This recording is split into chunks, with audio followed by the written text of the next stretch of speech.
Spider-Man 2, estrenada en el año de 2004, es considerada por muchos seguidores la mejor película del personaje, dando un gran salto de calidad en los efectos visuales de la franquicia y representando la consolidación del personaje en el cine.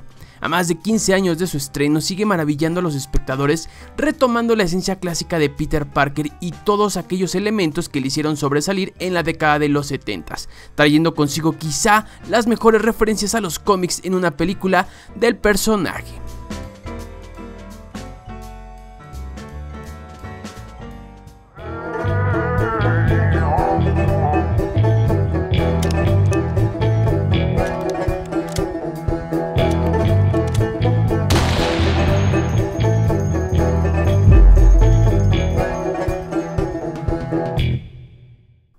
Para dar vida a por lo menos las dos primeras películas de la saga, Sam Raimi ha admitido basarse en los cómics clásicos del personaje, escritos por Stan Lee y dibujados por Steve Ditko y John Romita. Para Spider-Man 2, el director y sus escritores retomaron muchas historias que tenían que ver con el Dr. Octopus, encontrando detalles que posteriormente agregaron a la cinta. Por ejemplo, el Amazing Spider-Man 54, publicado en 1967, gira en torno al villano, pero en varios de sus paneles vemos la motocicleta de Peter Parker. Este elemento ya había sido visto antes en la serie, pero es justo en este número donde le vemos portar por vez primera el casco, el cual inspiró a la secuencia inicial de la película. De nueva cuenta, el mismo ejemplo, durante el Amazing Spider-Man 32, dibujado por Steve Ditko en 1966, la historia mantiene a Octavius como el villano principal, dando paso al mítico número 33 titulado El capítulo final.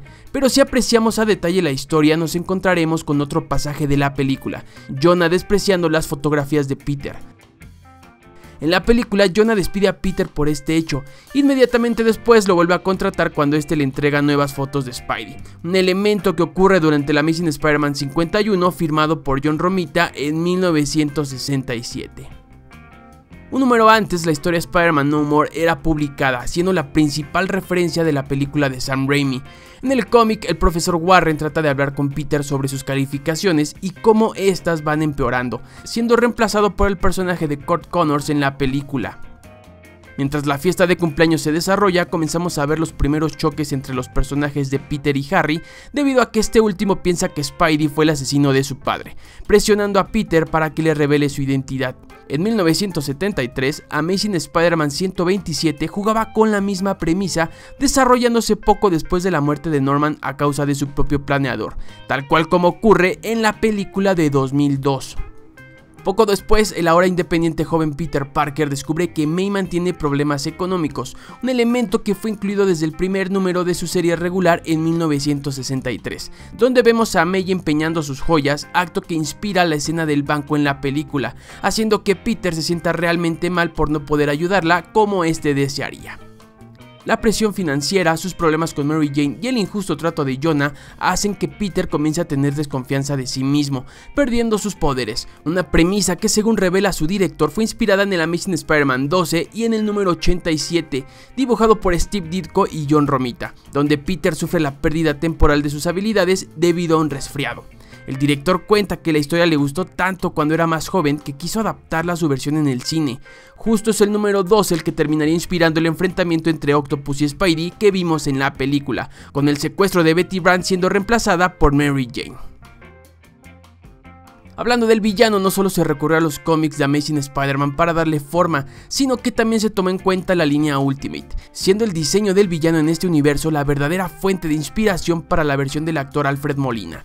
También se jugó con la admiración que Peter sostenía hacia Otto Octavius, vista en el número 2 de Ultimate Spider-Man, trabajándola mucho más en el argumento del filme. En ambos terrenos es Harry el conector entre ambos personajes.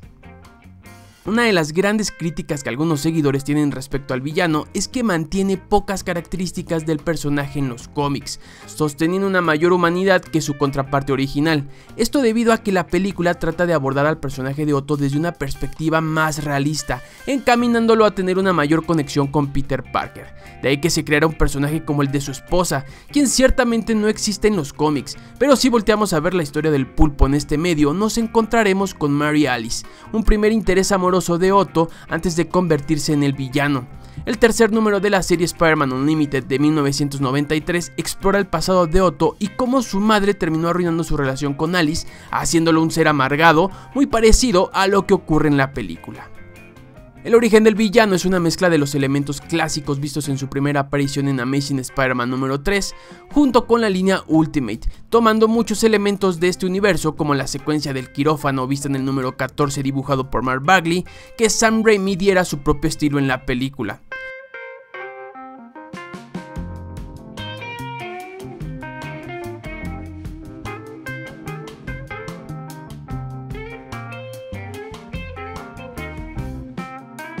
A partir de este momento, la cinta comienza a tomar muchas referencias de la historia Spider-Man No More, número 50 de la serie firmada por John Romita. Peter abandona el traje en el callejón, este llega a manos de Jameson y su vida empieza a cambiar, enfocándose en sus estudios y sus líos amorosos. El problema de esta parte es que, a diferencia del cómic, donde después de salvar a algunas personas, cosa que se adapta en la película con la escena del incendio, Peter vuelve a ser Spider-Man recuperando sus poderes después de que Otto secuestra a Mary Jane, lo cual, bueno, pues parece ir en contra de los fundamentos reales del personaje en los cómics, donde entiende que un gran poder conlleva una gran responsabilidad después de recordar la muerte de su tío Ben, creando así un gran hueco que hace de la película una repetición de elementos respecto a la primera parte. En todo caso, las referencias no dejan de estar presentes, siendo un verdadero deleite para los seguidores del personaje.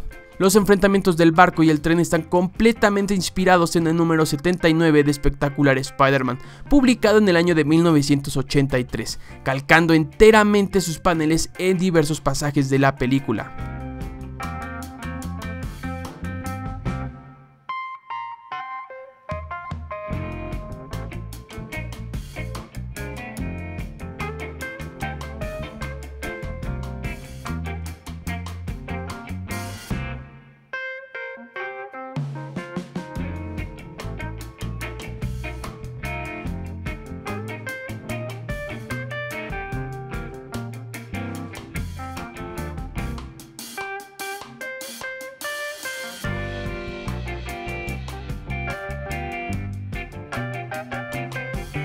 El ver a Spider-Man sin la máscara recurre nuevamente a los hechos de la Amazing Spider-Man 12 y a Harry descubriendo la identidad de Peter y planeando su venganza, a los números 134 y 135 de Amazing Spider-Man, publicados en 1974.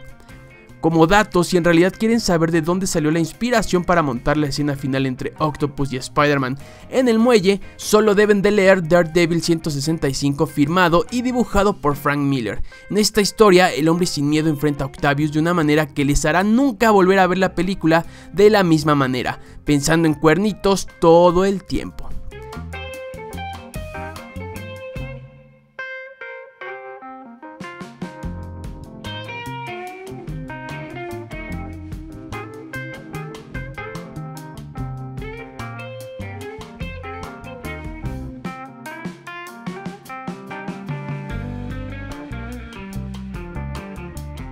Teniendo decenas de referencias a los cómics, una historia sólida y demasiados buenos momentos, Spider-Man 2 se sigue manteniendo entre los mejores proyectos que el personaje ha tenido durante las últimas 2 décadas. Dime qué piensas al respecto, qué otras referencias agregarías al video y cuál de todas ellas es tu favorita.